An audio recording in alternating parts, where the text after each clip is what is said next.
এদিক খেয়াল করেন, গুনাহ করতেছে বুঝে বুঝে, অন্যায় করতেছে বুঝিয়ে বুঝিয়ে, এভাবে করতে করতে করতে করতে মৃত্যু সজ্জায় শায়িত।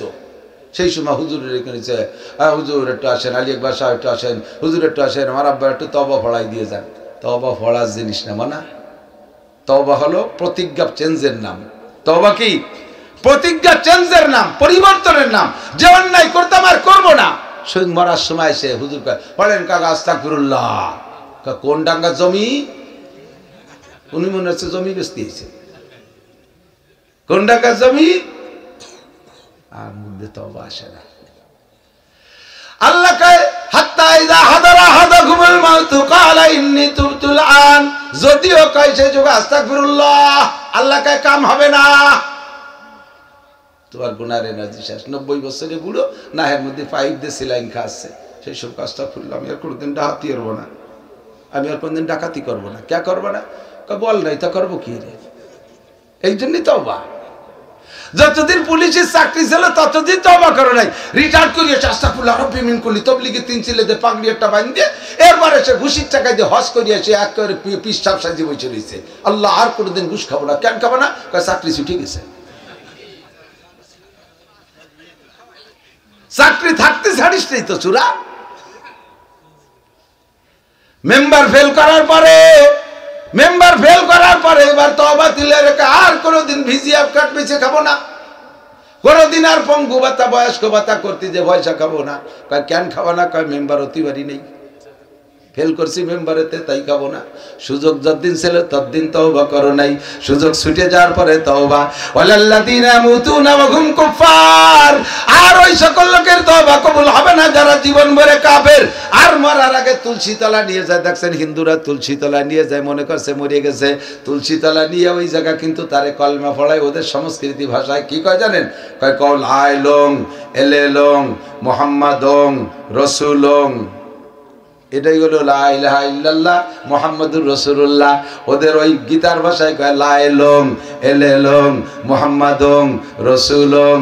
আল্লাহ কয় কোন রং কাজ হবে নং। এখন আর কোন রং কাজ হবে না। এখন সারা দুনিয়ার মুয়াজ্জিনদের যদি এই দাবানলের মধ্যে আজান দিয়াও, আল্লাহ কয় আজানের মেয়াদ শেষ, আজানের টেম্পার বাতিল হয়ে গেছে। এতদিন তওবা করিস না, এখন ধরা খাইয়া তওবা করতে আসছো বন্ধু, কাম হবে না। সানাস্তাদরিজুহুম মিন হাইসু লা ইয়ালামুন। কোন কথাতে যেন চলে আসে একটু স্মরণ করাই দিয়ে গেলাম। যাই করেন আর না করেন, কথায় কাজে আচার আচরণে বেয়াদবি করবেন না। কে যে কবে মামলা দিবে, যে কোনো জায়গা পড়ে যাবেন, যে কোনো জায়গা পড়ে যেতে পারেন। আল্লাহ হেফাজত করে, জোরে বলেন আমিন। আমি দোয়া করি আল্লাহ আপনারাও দোয়া করেন, আমি যাতে জান্নাতে যাইতে পারি, আমার এলাকার সম্পর্কে সবাইকে যেন সুপারিশ করতে পারি। আবার আপনি যদি জান্নাতে যান, আমি মাওলানা নাসির যদি বিপদে পড়ে যাই, আপনি আমার একটু সুপারিশ করেন, আপনি আমারে সুপারিশ করেন। আমরা এই কন্টাকে বন্দী হয়ে যাই, কথাক্ষণ ঠিক কি ঠিক না? আমি আপনাদের সুপারিশ করব যদি প্রথম চান্সে ডান হাতে আমলনামা পাই। আপনারা কি সুপারিশ করবেন যদি আমি বিপদে পড়ে যাই? আল্লাহ না করুক, সবাইকে আল্লাহ কবুল করুক, বলেন আমিন। ইমামে গাযালি রাহমাতুল্লাহ আলাইহিকে এক বেঈমান, এক বেদুইন যুবক, এক বেদুইন বেঈমান কাফের যুবক, ছাগলের রাখাল, এদিকে ছাগলের রাখাল আবার কাফের। ও আইসে ইমাম গাযালি রহমতের ঠাট্টা করে বলতেছে, হুজুর আপনি তো এত বড় হুজুর, আপনার দাম বেশি না আমার এই ছাগলের দাড়ির দাম বেশি? কোন তো কি করছি, থাপড়ায় দাঁত ফেরাই দিতে। ইমাম গাযালি রহমতুল্লাহ আলাইহি বলেন, তোমার দাম আমার দাম বেশি না তোমার ছাগলের দাম বেশি? প্রশ্নের জবাব নাও বাবা। কিয়ামতের ময়দানে যদি আল্লাহ পাক আমাকে বিনা হিসাবে ডান হাতে আমলনামা দিয়ে জান্নাতে পাঠিয়ে দেয়, তাহলে আমি তোমার ছাগল না, সারা দুনিয়ায় যা কিছু আছে তার চাইতে আমি গাযালি দামি। ফামান যুহজিয়া আনিন নার ওয়া উদখিলাল জান্নাতা ফাকাদ ফাজ। আমি তাহলে তোমার অনেক কিছুর চাইতে দামি। পক্ষান্তরে কিয়ামতে যদি আমি ধরা পড়ে যাই ইমাম গাযালি, তাহলে তোমার ছাগলের দাড়ি না, আমি তোমার ছাগলের পায়খানার চাইতেও বেদামি। যত বড় হুজুর হই না কেন, কিয়ামতে যদি পার হয়ে যেতে পারি তাহলে আমি দামি, আর যদি ধরা খেয়ে যাই তাহলে আমার চাইতে বেদামি কিচ্ছুই হতে পারে না। কথা কোন ঠিক কি ঠিক না? আমার প্রাণ প্রিয় বন্ধু যুবকরা, নিজের জিন্দেগির মোড় ফিরাই ফেলো, কন্ট্রোল করো। আল্লাহ পাক আমাকে তোমাকে কত যত্ন সহকারে সৃষ্টি করেছেন, আবার কত কিছু দিয়ে লালন পালন করতেছেন। অসংখ্য নিয়ামত আল্লাহ আমার জন্য বানাইছে। সিজনালি কত কত সুন্দর খেজুরের রস আল্লাহ দিছে, কুশ আখের রস দিচ্ছে, গুড় দিচ্ছে, আম দিচ্ছে, কাঁঠাল দিচ্ছে, লিচু দিচ্ছে, আনারস দিচ্ছে। হাজার হাজার বলতে গেলে জীবন শেষ হয়ে যাবে, বলা শেষ হবে না। আল্লাহ কয় ইন তাউদ্দু নি'মাতাল্লাহি লা তুহসুহা, আমি তোমার জন্য এত নিয়ামত বানিয়েছি বান্দা, তোমরা সকলে মিলে গণনা করে শেষ করতে পারবা না। তোমাকে অসংখ্য টাকার অক্সিজেন আমি সরবরাহ করে যাচ্ছি আমার দিক। যারা আইসিইউতে থাকছেন, যদি কেউ থেকে থাকেন সে বলেন, আর না থাকলেও কমপক্ষে আপনাদের রোগীরা যদি আইসিইউতে কেউ ঘুরে এনে থাকেন, বলেন কি পরিমাণ বিল দেওয়া লাগে, অক্সিজেন বিল কি পরিমাণ অক্সিজেন বিল দেওয়া লাগে। ঘন্টায় 2000-3000 টাকা করে বিল নেয়। মরার পর ওই যে আইসিইউতে না, মরার পরও 3 দিন রাখে, কম্পিউটার দিয়ে ওই শ্বাস প্রশ্বাস দেখায়, তাতে এই 3 দিন রাখতে পারে, মোটাটা বিল করতে পারে। মরিয়া গেছে তারপরে কাজে আসে, দোয়া করতে থাকেন, দেখি হতে পারে কিছু। 3 দিন পর না ডেড হয়ে গেছে, এবার টাকা পেলেন 3 দিনে টাকা। যে কি অপকৌশল! 1 ঘন্টায় 3000 টাকা, ডেলি 320 কত টাকা আসে? কত? 3 কুড়ি 60, 3 12, 72,000 টাকা। 72,000 টাকা বিল আসে, অক্সিজেনের বিল। কোনদিন কি আল্লাহ অক্সিজেনের বিল চাইছে? আল্লাহ কয় অক্সিজেনের একটা বিল আমি চাই, তুমি ওই অক্সিজেনের বিলটা দিবা, তাহলে তোমার অক্সিজেন আরো সুন্দরভাবে চলবে। অক্সিজেনের বিল টাকা দিয়ে না, অক্সিজেনের বিল সুন্দর শ্বাস প্রশ্বাস আসে, বলবেন আলহামদুলিল্লাহ, বলে না বিল দেন আলহামদুলিল্লাহ। ভালো পানি খেয়ে বলি আলহামদুলিল্লাহ, অক্সিজেন নিয়ে বলি আলহামদুলিল্লাহ। ভালো ঘুম হয় বলেন আলহামদুলিল্লাহ। যার কারণে ঘুম থেকে উঠে দোয়া পড়তে হয় কি কন? গুফরানাকা আলহামদুলিল্লাহ। ঘুমের দোয়া গুফরানাকা কি? আলহামদুলিল্লাহিল্লাযী আহইয়ানা বাদা মা মাতানা ওয়া ইলাইহিন নুশুর। সব প্রশংসা ওই আল্লাহর, যে আল্লাহ বারে 6-8 ঘন্টা মাইরে রেখে আবার বাঁচাই দিয়েছে। কথা কান? পায়খানা সুন্দর করে পেটেতে ক্লিয়ার হয়ে যাওয়াটা, এটা কষ্টের না শান্তির? পায়খানা ক্লিয়ার হওয়া যে কত বড় শান্তির। যারা আটকে গেছে সে বোঝে, ঠিক না? যারা আটকে গেছে সে বোঝে। যার কারণে পায়খানার পরে দোয়া করতে হয় কি কইয়া? আলহামদুলিল্লাহ গুফরানাকা আলহামদুলিল্লাহিল্লাযী আযহাবা আনিল আযা ওয়া আফানি। ক্ষমা চাই ওই আল্লাহর কাছে, প্রশংসা সেই আল্লাহর, যে আল্লাহ পাক আমার থেকে কষ্টদায়ক জিনিস বের করে দিয়ে আমাকে প্রশান্তি দান করেছে। বলেন না আলহামদুলিল্লাহ। অসংখ্য নিয়ামত দিয়ে পালি। হে বান্দা, তাহলে তোমার কাছে আমার কোনো দাবি থাকতে পারে কি? না।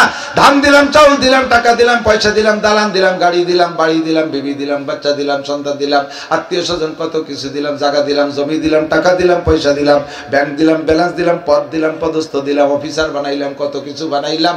এর পিছনে আমার কোনো, এই অবদানের পিছনে আমার কোনো দাবি থাকতে পারে কিনা জানতে চাইলাম। আল্লাহ বলো তোমার কি দাবি আছে? আল্লাহ কয় কোনো দাবি না, আমার দাবি একটাই মাত্র, ওমা খালাকতুল জিন্না ওয়াল ইনসা ইল্লা লিয়াবুদুন। তুমি আর কিছু করো না করো, আমার ইবাদত করবা, আমার গোলামি করবা, আর কাহারও গোলামি করতে পারবা না। তোমার মেম্বার হইতে পাঠাই নাই, চেয়ারম্যান হইতে পাঠাই নাই, শিল্পপতি, কোটিপতি, রাষ্ট্রপতি, ভগ্নিপতি হওয়ার জন্য তোমারে পাঠাই নাই, দর্জন ছেলে মেয়ে প্রোটেকশন দিবা সেজন্য তোমারে পাঠাই নাই, জায়গা জমির মালিক হবা সেজন্য তোমারে পাঠাই নাই। তোমারে পাঠানোর উদ্দেশ্যে একমাত্র আমার ইবাদত করবা, আর তোমার যা কিছু লাগবে সবকিছু প্রোটেকশন দেব আমি, সবকিছু সাপ্লাই দেব আমি, তুমি শুধু ইবাদত দিবা। আল্লাহ কতক্ষণ ইবাদত করব? আল্লাহ কয় ওয়াবুদ রাব্বাকা হাত্তা ইয়াতিয়াকাল ইয়াকিন। শোনা যাচ্ছে? কথা বোঝা যায়? ওয়াবুদ রাব্বাকা হাত্তা ইয়াতিয়াকাল ইয়াকিন। তোমার রবের ইবাদত করবা মরণ আসার আগ পর্যন্ত। কতদিন? ওয়াবুদ রাব্বাকা হাত্তা ইয়াতিয়াকাল ইয়াকিন। ইয়াকিন মানে মরণ, ইয়াকিন মানে, ইয়াকিন মানে দৃঢ় বিশ্বাস। একটু বুঝতেছেন নাকি জানি না। ইয়াকিন আসার খেয়াল করতেছেন না মনে হয়?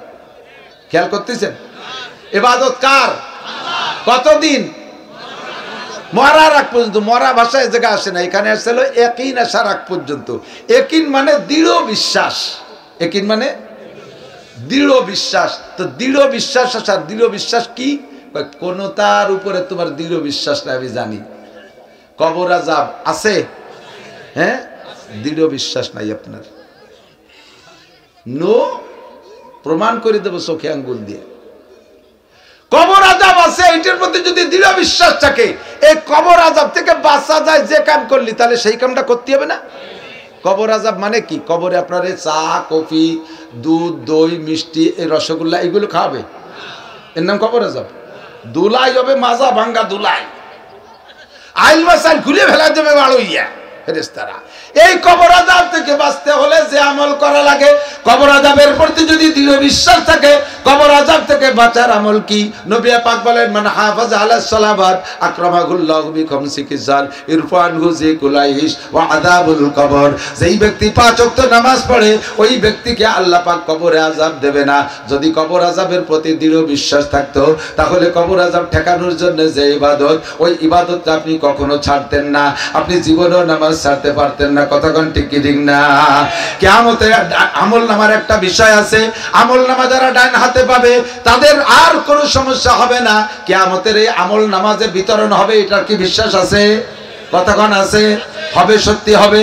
এ ব্যাপারে আপনার দৃঢ় বিশ্বাস নাই, তার প্রমাণ হলো কিয়ামতে ডান হাতে আমল নামা পাবে ওই লোকটা, যে লোকটা নিয়মিত নামাজ পড়েছে। কিয়ামতে ডান হাতে আমল নামা না পাইলে দোস্ত, খোদার কসম 1 সেকেন্ডও জান্নাতে যাইতে পারবেন না। এবার ডান হাতে আমল নামার প্রতি যদি আপনার দৃঢ় বিশ্বাস থাকে, ওই আমল নামা পাওয়ার জন্য যে ইবাদত আপনি কোনোভাবে ছাড়তে পারেন না, সেইটা হলো নামাজ। নামাজি ব্যক্তিকে আল্লাহ ডান হাতে আমল নামা দিবেন। কিয়ামতে পুলসিরাত আছে না নাই? কতক্ষণ আছে? পুলসিরাত আছে না নাই? এই পুলসিরাতের উপরে আপনার দৃঢ় বিশ্বাস নাই, একেবারে এটা মুখে বলি আর তাই স্বীকার করেন। মূল দৃঢ় বিশ্বাস যদি থাকে, পুলসিরাত পার হওয়ার যে আমল, ওই আমল আপনি ছাড়তে পারেন না। হুজুর বলেন, যে ব্যক্তি 5 ওয়াক্ত নামাজ পড়ে, এমরু আলা সিরাতে কালবার, ওই ব্যক্তি বিদ্যুৎ গতিতে পুলসিরাত পার হয়ে যাবে, ওর পুলসিরাতে কোনো ঝামেলা হবে না। যদি পুলসিরাতের পর দৃঢ় বিশ্বাস থাকতো, তাহলে জীবনে আপনি নামাজ ছাড়তে পারতেন না। কারণ পুলসিরাত পার হওয়ার জন্য আর কোনো তদবির নাই, কোনো তাবিজি কাম হবে না, কোনো অফিসার প্রফেসররা ধরে লাভ হবে না, কোনো উপদেষ্টা ধরে লাভ হবে না। ও জায়গায় একটাই মাত্র উপদেষ্টা, সেটা হলো নামাজ। নামাজ পড়নেওয়ালাকে পুলসিরাত বিদ্যুৎ গতিতে পার করে দিবেন। পুলসিরাত পার হওয়ার পরে আছে জান্নাত। জান্নাতের বিশ্বাস আছে? আপনার কথা বলেন আছে? যদি জান্নাতের পর দৃঢ় বিশ্বাস থাকতো, নবী পাক বলেন, ওয়ায়াদখুলুল জান্নাতা বিগাইরি হিসাব, নামাজি ব্যক্তি বিনা হিসাবে জান্নাতে চলে যাবে, তার কোনো হিসাব নিকাশ হবে না। যদি জান্নাতের পর দৃঢ় বিশ্বাস থাকতো, তাহলে জান্নাতের বিনা হিসাবে যার যে আমলটা নামাজ, এইটা মুসলমান কোনোদিনও ছাড়তে পারতেন না। আপনি নামাজ পড়েন না, আবার কোন দৃঢ় বিশ্বাস জান্নাতে। আপনি নামাজ পড়েন না, আবার পুলসিরাতের দৃঢ় বিশ্বাসের কথা মুখে বলেন। আপনি নামাজ পড়েন না, ডান হাতে আমল নামার বিষয়টা বিশ্বাস করেন। আপনি নামাজ পড়েন না, আবার কবর আযাব যদি জিজ্ঞেস করি, কবর আযাব হক না বাতিল, আপনি সময় হক বলে ঘোষণা দেন। এই সব কথাগুলো আপনার মুখের কথা, খোদার কসম আপনার অন্তরের কথা না। আল্লাহ কয়, তুমি আমার কোরআনকেও দৃঢ়ভাবে মানো না, আমার নবীকেও দৃঢ়ভাবে মানো না, এমনকি আমি আল্লাহকেও বিশ্বাস করো না। কিয়ামতে আমার সামনে আছে, তোমার 4টি প্রশ্নের জবাব দেওয়া লাগবে। আন উমরিহি ফিমা, আপনার গোটা জিন্দেগির হিসাব। ওয়া আন শাবাবিহি ফিমা আবলা, যৌবনকালের হিসাব। ওয়া আন মালিহি মিন আইনা ইকতাসাবা ফিমা আনফাকা, মাল কোত্থেকে কামাই করেছো, কোথায় খরচ করেছো, জবাব দিয়ে যাও। অমাদা আমিলা বিমালিমা, জীবনে যা কিছু উলামায়ে কিরামের কাছ থেকে শুনছো, শিখছো, তারপর আমল করছো কতটুক? আল্লাহর কসম, আল্লাহর কসম, আল্লাহর কসম, 4 প্রশ্নের জবাব না দিয়ে এক কদম সামনে বাড়তে পারবেন না। নবী পাক বলেন, লা তাজুলু কদামা ইবনে আদম হাত্তা ইউসআলা আন আরবা, 4টি প্রশ্নের জবাব না দিয়ে সামনে বাড়তে পারবেন না। আল্লাহর সামনে জবাব দেয়া লাগবে। এই কথাকে যদি আপনার বিশ্বাস থাকতো, জীবনে কোনোদিন ওই 4 জায়গায় অন্যায় করতে পারতেন না। আল্লাহ কয়, প্রমাণ হয় তোমার কোনো জায়গা দৃঢ় বিশ্বাস নাই, তবে একটা জায়গা তোমার দৃঢ় বিশ্বাস আছে, জায়গাটার নাম হলো মরণ। আল্লাহ না থাকলেও মরণ আছে না নাই? কুরআন সত্যি না হলেও মরণ আছে না নাই? নবী সত্যি না হলেও মরণ হবে কি হবে না, এ ব্যাপারে সন্দেহ আছে? সবাই জানে, বাঘেও জানে। বাঘ এত বড় হিংস্র প্রাণী, যখন আবাদি এলাকায় ঢোকে মানুষে, তখন চতুর্দিক দিয়ে লাঠি সোটা নিয়ে হামলা করে। তখন এই বাঘ পলানোর জন্য সে যে কি করে, একজন আমার বলতেছে, হুজুর একবার একটা বাঘরে অ্যাটাক করছি, সে যে বাঁচার জন্য যা করতেছে, তখন মায়া লাগতেছে, দেই কোনোভাবে ধরে সাইজি জাতি দেওয়া যায় নাকি। সেও মরারে ভয় পায়। সাপ হিংস্র প্রাণী, সেও লাঠি দিয়ে দাওয়া করলে পলায়। মরণে সবাই ভয় পায়। মরণ বিশ্বাস করে সবাই, ভয়ও সবাই পায়। আল্লাহ পাক বলেন ওয়াবুদ রাব্বাকা হাত্তা ইয়াতিয়াকাল ইয়াকিন। এই জায়গা চলে আসি এবার। তোমার দৃঢ় বিশ্বাস আছে যেটার উপরে, ওইটি আসার আগে মরণের প্রতি গাঢ় বিশ্বাস, দৃঢ় বিশ্বাস আছে। ইবাদত করবা মরণ পর্যন্ত। তবলিগি 3 চিল্লা দিয়েছো, শেষ সময় সব আমল করছো, ওরে বাবা সব কিছু ঠিক, দস্তারখান ছাড়া কিচ্ছু খায় না। খান বিস্কুট খাবে দস্তারখান, পান খাবে দস্তারখান, বিড়ি খাবে তাও দস্তারখান। বাড়ি আসলে খান সাহেবের আর খবর তাই না। হ্যাঁ, খান সাহেব কোন জায়গায় যায়, কোড়ের মধ্যে মাহায় নাই। মহিলারা তো জীবনেও দস্তারখান ব্যবহার করে না। কয় বিটি দস্তারখান ব্যবহার করে আমি জানি না। এই মহিলা মাঝে স্যার হুজুররা ছাড়া দস্তারখান মহিলাদের, ওরা ওই পাটার উপরে চুলের বিটি উপরে সাইডে নিয়ে হয় না, মাহায় জয় খাই এসে খান সাহেব ঘরে এসে বিছে আল্লাহ এসে গেছে যেন একটু কয়ে যায় মহিলাকে খাবারের কথা। মহিলারা শুনতেছে তো, বিটিরা তো না ঘুমাই গেছে, তার এত রাত্রি ওয়াজ দেয়নি, বিটিকে শোনানো যায় না। এদিক টাকা মহিলারা কখনো খাবারের আগবাদ খাবেন না, হারাম না, কবিরা সগীরা কিছু না, সংসারের বরকত কমে যায়। তো মহিলারা কি মানুষ না? মানুষ। আপনার সংসারের গার্জিয়ান মুরব্বী যারা আছে তাদের জন্য আগখানা রেখে তারপরে খাবেন, সবচেয়ে ভালো হয় তাদেরকে খাওয়াইয়া তারপরে শেষে খাওয়া। যে মহিলারা আগখানা আগের থেকে খেয়ে ফেলে, দেখবেন ওই পরিবারের পুরুষরা যত কামাই করুক উজতি পারে না, খালি ভাট হয়ে যায়, খালি ভাট হয়ে যায়। কারণ মহিলা চুলোর বেডিতে মারিয়ে দিয়েছে 1.5 তাল। যদি দেখা যায় যে স্বামী বা বাপ বা চাচা দাদা মুরব্বীদের আসতে দেরি হবে, তাহলে কমপক্ষে আটখানা আপনি ভিন্ন করে রেখে দিয়ে তারপরে সাইডি থেকে খাবেন। হযরত সুলাইমান আলাইহিস সালাম উনি তো লম্বা সফর করতেন, সারা পৃথিবীর প্রেসিডেন্ট। ওনার বিমান ছিল, বিশাল বিমান ছিল। ওনার বিমানে 6 লক্ষ সংসদ সদস্য ছিল, 6 লক্ষ সংসদ সদস্য ছিল। এই 6 লক্ষ সংসদ সদস্য সহ ওনার বিমান সকালে থেকে দুপুর পর্যন্ত একটা তেজি ঘোড়া যত পথ দৌড়ে যেতে পারে, ওনার বিমান সকালে থেকে দুপুর পর্যন্ত অতটুকু। একটা তেজি ঘোড়া 1 মাস পর্যন্ত যতটুকু দৌড়ে যেতে পারে, 1 মাস যতটুকু দৌড়ে যেতে পারে, 1 মাসে ওনার বিমান সকালেতে দুপুর পর্যন্ত অত পথ যাইতো। আবার অফিস করে বিকেলে ওইটুকু ফিরে আসতো।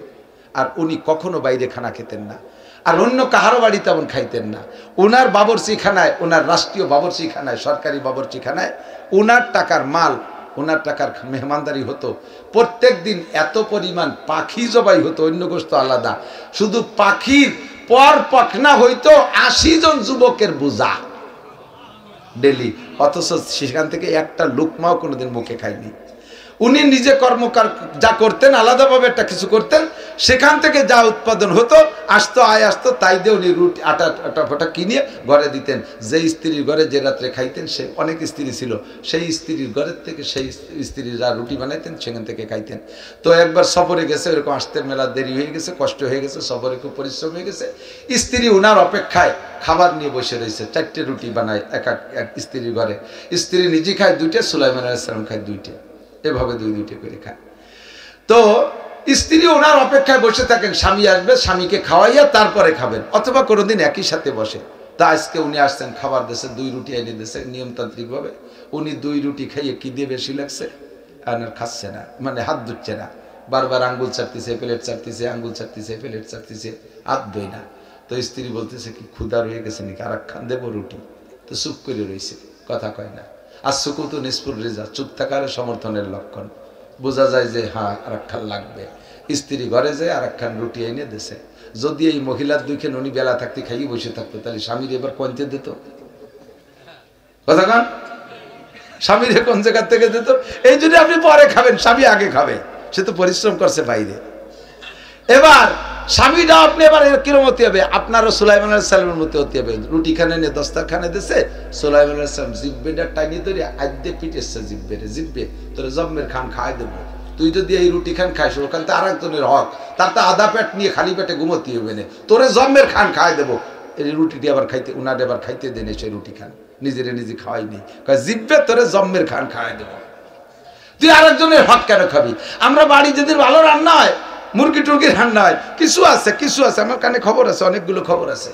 ছেলে মেয়েরা দূরি সরাই দিয়ে, কইল যে কো, মাটিয়ে কো, গিলে কো, মুরগির মাথা ওই নেই, দুমসি কো, সিনের গো, গোস্ত কো, সব খুঁটিয়ে খুঁটিয়ে রাক্ষস খাইয়ে আড্ডি গুড্ডিগুলো ছেলে মেয়ে বউ বস্তারে দিছে। তুমি বিটা দেশে কত জায়গা দাওয়াত খেয়ে বেড়াও, মহিলারা তো সব জায়গা জাতি পারে না।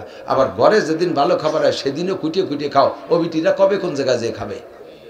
হ্যাঁ, আলহামদুলিল্লাহ আল্লাহ আমারে সারা বাংলাদেশের ভালো খানা খাওয়ায়। আমি বাজার করি আমার তৌফিক অনুযায়ী। আমি বাড়ি যাইয়ে কিছুই খাতি পারি না। বাড়ি যে পাতলা ডাইল একটু শাক পাতা এগুলো খাই, যা বাজার করি তোমরা খাও। দেয় আমার সামনে সবই, আমি বলি আমারে খাইতে মনে চায় না, তোমরা খাও।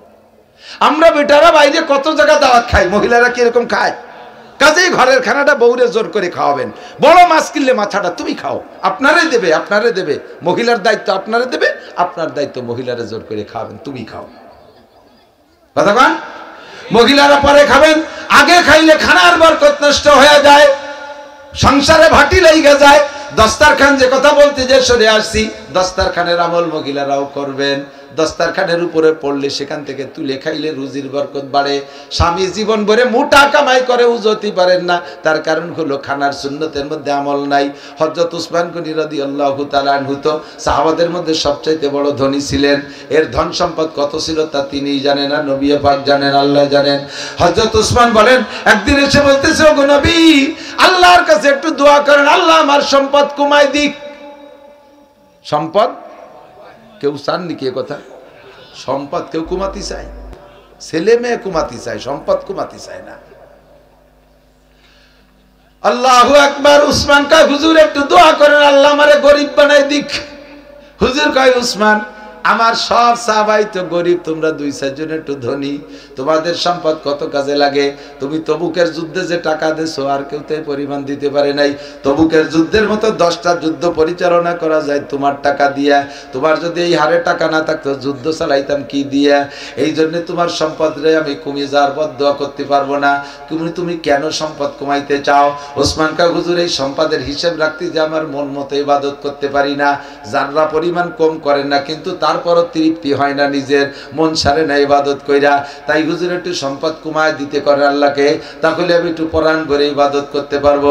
হুজুর বলেন, আমি তা বলতে পারবো না, তবে সম্পদ কমানোর একটা আমল তোমারে শিখাই দিতে পারি, সেটা তুমি করে বেড়াবো, আমি করতে পারবো না। কাজী হুজুর কোনটায়? হুজুর বললেন, হাতের থেকে খাবারের সময় যেই লুকমাটা নিচে পড়ে যাবে, লুকমা মানে খাদ্যের অংশ, ছোট বড় যাই পড়ুক, ওইটা তুলে খাওয়া না, খুঁটিয়ে খাওয়া না। এইভাবে না খাইতে, খুঁটিয়ে না খাইতে না খাইতে না খাইতে না খাইতে ওই খাদ্যেরটার পক্ষ থেকে একটা বদদোয়া আসবে। ওই বদদোয়ায় ধীরে ধীরে কোনো আমল আমি শিখিয়ে দিতে পারবো না। হযরত উসমান চিন্তা, খাবার পড়ে যাবে, তা খুঁটিয়ে খাবো না, কি কয়? আচ্ছা, তাতে যদি সম্পত্তি কমে চেষ্টা হইতে দেই। চেষ্টা হতে যে প্রথম দিন চেষ্টা উটির পিটি বসে খেজুর খাচ্ছে। উট তো 3 তালা, গরুর 2 হাঁটু, উটের 3 হাঁটু, আমার দাফনার দ্বারে 1 হাঁটু, 3 তালা উট। এই উট বড় উট, লম্বা এক উটির পিটি বসে খেজুর খাচ্ছে। একটা খেজুরের অর্ধেক খাইছে, আর অর্ধেক হাতেরতে স্লিপ করে পড়ে গেছে, এই নিচে মাটিতে পড়ে গেছে। সেই উটিতে নামিয়ে বাইয়ে চাইয়ে আইসিয়ে সেই ধুলো বালির নদীতে খেজুরটুক উঠইয়ে মুছিয়ে ধুইয়ে তাই আবার খাচ্ছে। হুজুর তাই দিয়ে বেলাইছে। হুজুর কা, উসমান তুমি গরিব বাবা, তুমি গরিব আর আমল করতেছ, তুমি গরিব বাবা না জীবনও। উটির মিটিতে নামিয়ে আইসে যে লোকটা আজকন খেজুর খুঁটিয়ে খায়, সে কিভাবে গরিব হয়? দস্তারখান বিছাই খানা খাবেন, পড়ে যা খানাটা খুঁটে খাবেন। শুধু ভাত পড়ছে তা না, তরকারিও যেটা হালাল ওটা তুলে খাবেন। যাই খাওয়ার মতো পড়ে গেলে সেটা তুলে খাবেন, রুটির টুকরা খুঁজে উঠাইয়া খাবেন।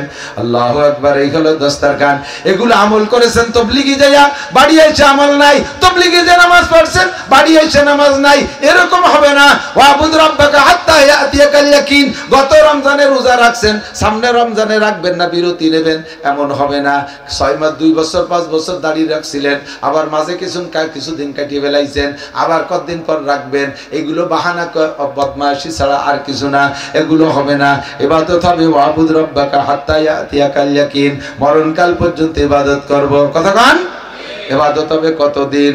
মরণকাল পর্যন্ত। জি আল্লাহ করব, তবে ইবাদতের কোয়ালিটি কেমন হবে, ইবাদত কিরকম হতে হবে? আল্লাহ কা ইবাদত হইতে হবে ভেজাল মুক্ত। আমার দিক ইবাদত হইতে হবে ভেজাল মুক্ত। জাল টাকা যেমন বাজারে চলে না, জাল ইবাদত আমার দরবারে চলে না। আমা উমিরু ইল্লা লিয়াবুদুল্লাহ মুখলিসিনা লাহুদ্দিন। যে ইবাদত করবে ওইটা একমাত্র আল্লাহর জন্য করবা। একটুক্ষণ কার জন্য? নামাজ পড়বো কার জন্য? রোজা রাখবো কার জন্য? হজ করবো কার জন্য? উমরা করবো কার জন্য? তবলিগি করবো, তবলিগি যাবো কার জন্য? যতবার আল্লাহর জন্য শব্দ বলবেন 4000 করে নেকি পাবেন। টুপি পরবো কার জন্য? দাড়ি হবে কার জন্য? ফরজ ওয়াজিব আল্লাহর জন্য, সুন্নাত মুস্তাহাব আল্লাহর জন্য, 5 ওয়াক্ত নামাজ আল্লাহর জন্য, তিলাওয়াত করব আল্লাহর জন্য, জিকির ফিকির আল্লাহর জন্য, তবলিগি যাব আল্লাহর জন্য, সরমুনাই যাব আল্লাহর জন্য, মাদ্রাসায় দান করব আল্লাহর জন্য। আমার নামের ও জায়গা দরকারই নাই, আমার নাম ও জায়গা লিখবই না। আমার নাম ও জায়গা লিখলে আমার নেকি কিন্তু বাতিল হয়ে যায়, কারণ ওর ভিতরে আমার একটা অহংকার আছে। মাঝে মাঝে জায়গায় কি এটা ছাড়া পানি নেই, খেয়াল করতেছেন? কষ্ট হচ্ছে আল্লাহ। মাঝে মাঝে স্টেজে দেখি এই সভাপতির সাথে চেয়ারে বসা আছে, 2-1 জায়গায় এই চেয়ারেরটা স্টেজে খালি রয়েছে, কেউ বসা নেই। আমি কই জায়গায় এই চেয়ারটা, এই জায়গায় উলামায়ে কিরাম বসতে পারতেছে না, চেয়ারটা সরাইতো না, কেউ উঠে বসে। কয় না, ও চেয়ার সরানো যাবে না, ওর পর কেউ বসাও যাবে না। ঠিক চেয়ারের আলাদা, এত কি আল্লাহ দল যে তা সরানো যাবে না। কয় যে চেয়ার সভাপতি, তা ডাক দেন তারে। কয় না, উনি আসছিল, বসবে না। কেন বসবে না? উনি অভিমান করছে, উনি এবার হজ করে আসছে, ওনার নাম আমরা পোস্টারে দিছি, সে সাবাই পেরে এসে ভুল করছে, শুরুতে আল হাজ লেখি নেই, এই জন্য চেয়ারে বসতে পারতেছে না। উনি আজিতে আল লাগাই আইছে, সেই আল এই কাগজের মধ্যে বসাতে পারি নেই, এই জন্য চেয়ারে বসবে না। তুমি হজ করছো আল্লাহর জন্য না, মানুষের কাছে আলহাজ পাওয়ার জন্য, মানুষের কাছে আলহাজ উপাধি পাওয়ার জন্য। কথা কান, এইটা তোমার জাল ইবাদত হইছে। আল্লাহ কয় ওয়ালা ইউশরিক বিইবাদাতি রাব্বিহি আহাদা। যা ইবাদত করবা আল্লাহর সাথে কেউ শরীক করবে না। আল্লাহর সাথে ইবাদতের শরীক হলো মানুষের কাছে প্রশংসা পাওয়ার লোভ করা। আমি মাওলানা নাসির ওয়াজ করতেছি, ওয়াজের পরে যে জিজ্ঞেস করলাম, এই মাওলানা আজকে ওয়াজ কেমন হয়েছে? ফাটাফাটি ওয়াজ হয়েছে, যা হয়েছে আর উচিত কথা লাগাই দিয়েছেন, শুনে খুশিতে ফুলি। আর আজকে যা কণ্ঠ হয়েছে আপনার সাথে, আমি একটু জ্বালাই কয় যে তাই তো চা খাইয়ে উঠি নেই। একজন কয় তোর চেয়ারা দিবারই ফাইন দিয়েছে, কয় তাই 3 দিন নাই নিয়ে। বক্তা ভাইরা পোস্টে দেন, ফেসবুকে দেখেন, আজও খুঁজলে পাবেন। বক্তাদের কি বাবারে বাবা, কয় যে এটা আমার বছরের 63 নম্বর মাহফিল, এখন আমি কক্সবাজারের দিকে যাইতেছি, সুষ্ঠুভাবে সুন্দরভাবে সফর করে আসতে পারি, দোয়া করেন। তুমি কক্সবাজার ওয়াজ করতে যাচ্ছ, তা ফেসবুকে দেওয়ার কি দরকার? হ্যাঁ, খেয়া নৌকায় উঠতেছি, এই যে 1 পা খেয়া নৌকায় রাখলাম, আমি বড়দের দিকে যাইতেছি, এসে খালি আসি, এইগুলো ফেসবুকে দেওয়ার কি দরকার? বাথরুমে গেছিলাম, স্লিপ করে ঠ্যাং ভেঙে পড়িয়ে গেছি, ফেসবুকে। এগুলো সব মানুষের কাছ থেকে প্রশংসা, মানুষের কাছে পরিচিতি পাওয়ার, এর দ্বারাই ইবাদত নষ্ট হয়ে যায়। আমি যদি বেরোয় খবর নেই যে আমার ওয়াজ কেমন হয়েছে, কেউ প্রশংসা করলে ফুলে পড়ি, আর যদি কেউ বদনাম করে না ভালো হই নেই, সেই সকল না তোকে এলাকায় আসবো না। তাহলে ওয়াজ করছো মানুষের কাছে প্রশংসা পাওয়ার জন্য, তোমার ওয়াজের দ্বারা মানুষে হিদায়াত পাবে। আমি মাওলানা নাসির আমার ওয়াজের দ্বারা কিছুই পাবো না, আমি পরকালে কিছুই পাবো না। ইবাদত করবো আল্লাহর জন্য। গল্প মারে সাত দোকানে যে মিয়া বেচতে যাবা, আমি যেবারের থেকে চরমুনায় যাই, প্রত্যেকবার 2-2টে প্রোগ্রামে যাই, অগ্রাণ ফাল্গুনে একটাও মিস করি না। যাও না, তোমার লাভ হয়। তুমি সাত দোকানে গল্প মারো কে? সাত দোকানে গল্প মারো? তবলিগি যাই, আমি আর তবলিগ করো, কি তবলিগ করো? 3 চিল্লা দিয়ে আসে, নিসাবি চিল্লা মিস করি না, তারপরে মাসে 3 দিন মিস করি না, এরপরে সপ্তাহে সব গুজারি মিস করি না। আমি প্রত্যেক শুক্রবারে গোপালগঞ্জ যাই। যান, আপনার লাভ হয়। তা গল্প দেন কে? তসবি পড়ে দেন, তসবি পড়ে আল্লাহ, তসবি পড়ে, এর তসবি আর তৈরি, সুবহানাল্লাহ সুবহানাল্লাহ সুবহানাল্লাহ, বাইরে তালে চা খাচ্ছে, সুবহানাল্লাহ পড়তি তালে রয়েছে। তুই যে চা খাচ্ছিস, তা গুটি চালাইস কে? হয়তো কলম জারি হয়ে গেছে, তোর কলম জারি। তো কলম যদি জারি তাই তা মালা তৈরি রাখছিস কে? বেটাকে দেখাও, তুমি সুফি হিসাব করাইছো, বেটাকে দেখাও। এগুলো সব শিরিক ফিল ইবাদত। এই ইবাদত আল্লাহকে খুশি করার জন্য নয়, এটা মানুষের কাছ থেকে প্রশংসা পাওয়ার জন্য। কতক্ষণ পাগড়ি বানছে, এত বড় একটা পাগড়ি বানতে যাইয়া টুঙ্গির ময়দানে বাইরে বাড়িয়ে, তোর পাগড়ির কি ভ্যালু আছে রে? পাগড়ি বেঁধে যদি তোর টুঙ্গির মাথায় তবলিগ আলাকে মারিস, আলেমুল আমাকে হাত দিস, আবার তবলিগ কলাইস, এই সমস্ত তবলিগের 5 পয়সার দাম নাই, যেই তবলিগে গেঞ্জাম ফাসাদ করে। কথা বলেন ঠিক ঠিক না? সাবধান থাকবেন, সতর্ক থাকবেন। ওয়ালা ইউশরিক বিইবাদাতি রাব্বিহি আহাদা, ইবাদত হবে ফ্রেশ আল্লাহর জন্য, মুখলিসিন লাহুদ্দিন, ইখলাসের সাথে আল্লাহর জন্য তবলিগ করবেন, ইবাদত সব আল্লাহর জন্য হবে, ঠিক না? তারপরে কি কয়, জানতে চাইলাম আল্লাহ ইবাদত করলে কি দিবা? কয় যে ইবাদত করলে তুমি কি চাও? শান্তি চাও তুমি, শান্তি, দুনিয়ার শান্তি। শান্তি 2 জিনিসের নাম। শান্তি কয় জিনিসের নাম? 2 জিনিসের নাম শান্তি। একটা হলো অভাব মুক্ত জীবন যাপন, কথা কয় না, বোঝে নাই? আমার জীবনে যাহা কিছু প্রয়োজন তার নাম রিজিক, আমি পর্যাপ্ত রিজিক পাই, এইটা আমার শান্তির একটা। 2 নম্বরে নিরাপদ বসবাসের ব্যবস্থা। 1 কোটি টাকা ঘরে রেখে দরজা খুলে ঘুমাই থাকবো, রাতের বেলা ঘরের মধ্যে চোর ডাকাত কেউ ঢুকবে না।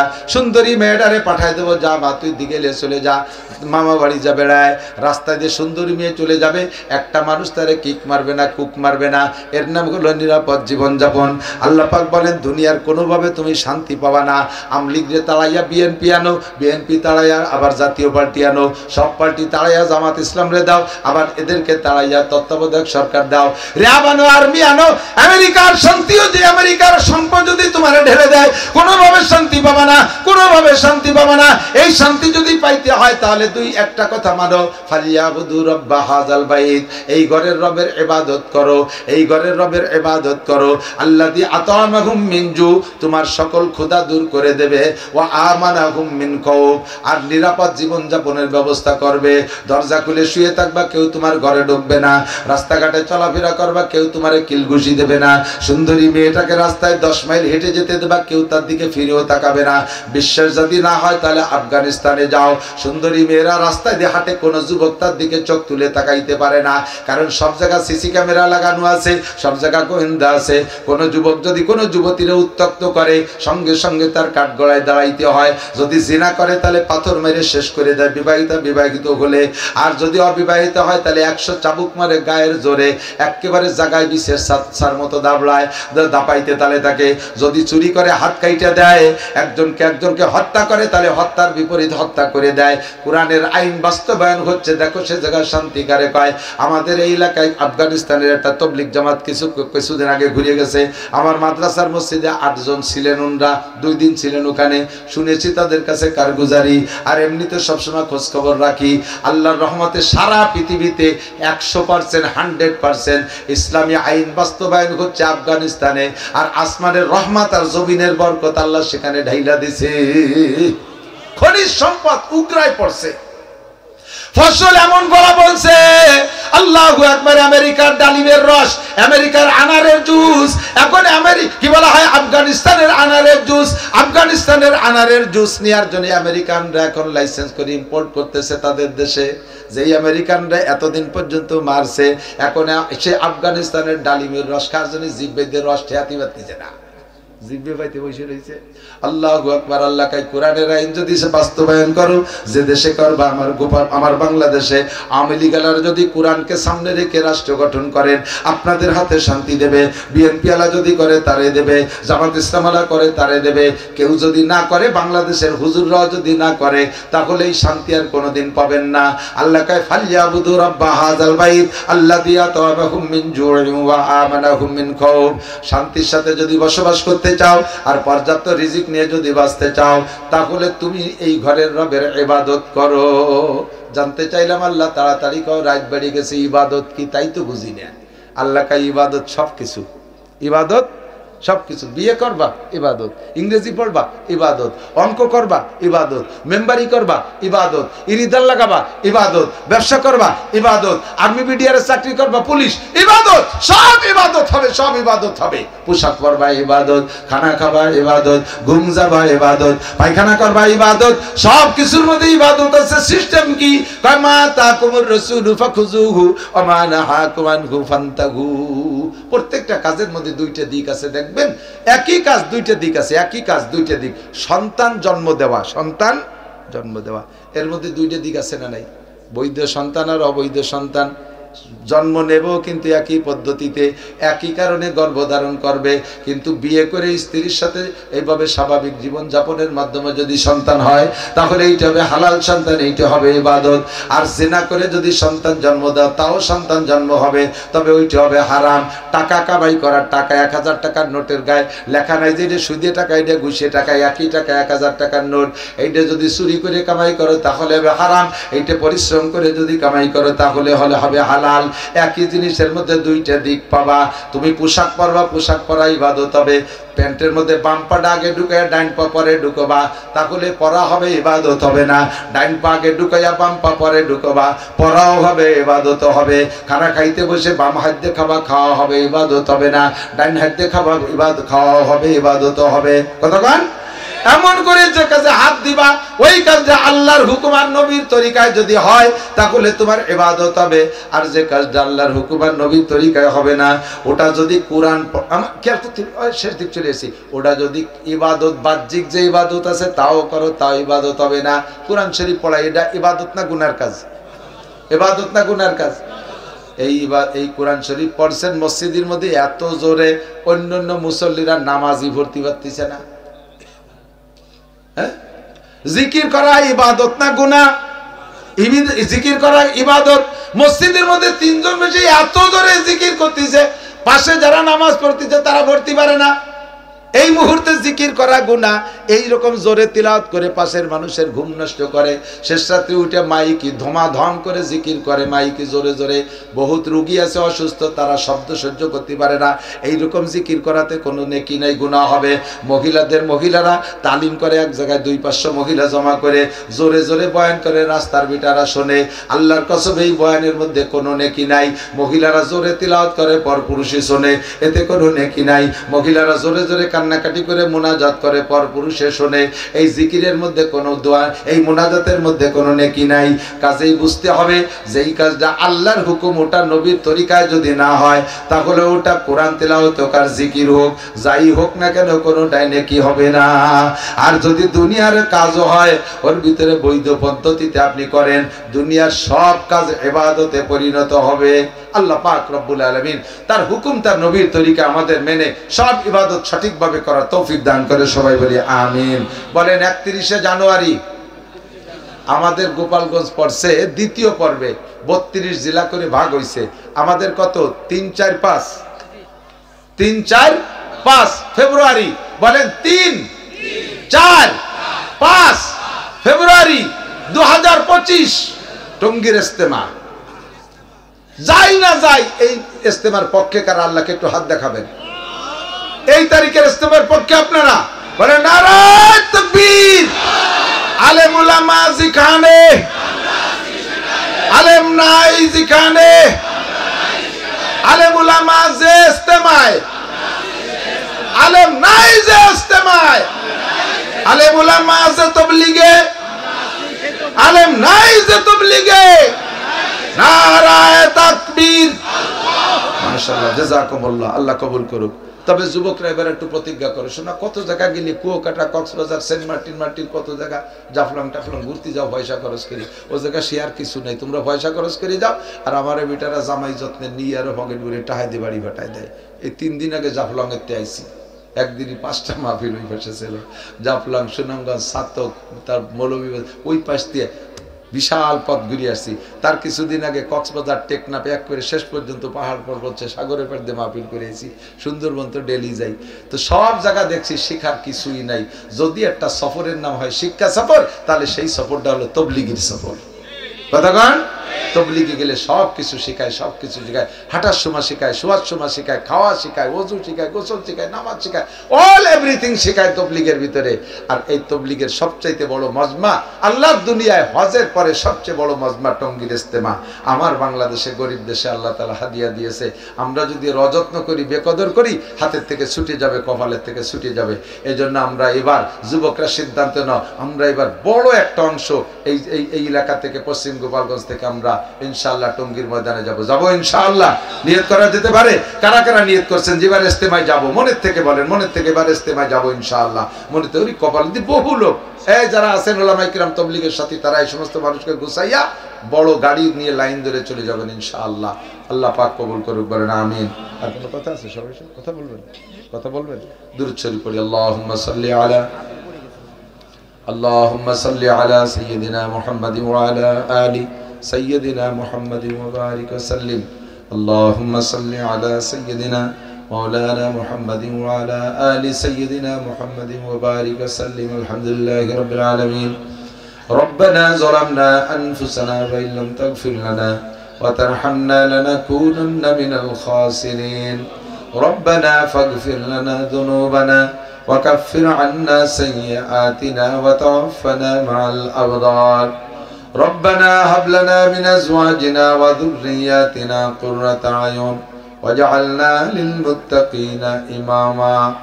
আয় আল্লাহ, গভীর রাত পর্যন্ত আমি আবার একান্ত আপনজনদেরকে নিয়ে, এলাকার সকলকে নিয়ে মজলিসের মধ্যে সবচেয়ে বড় গুনাহগার তোমার শাহী দরবারে হাত তুলেছি। আল্লাহ, আমাদের জীবনের সমস্ত গুনাহ তুমি এই গভীর রাত্রে মাফ করে দাও।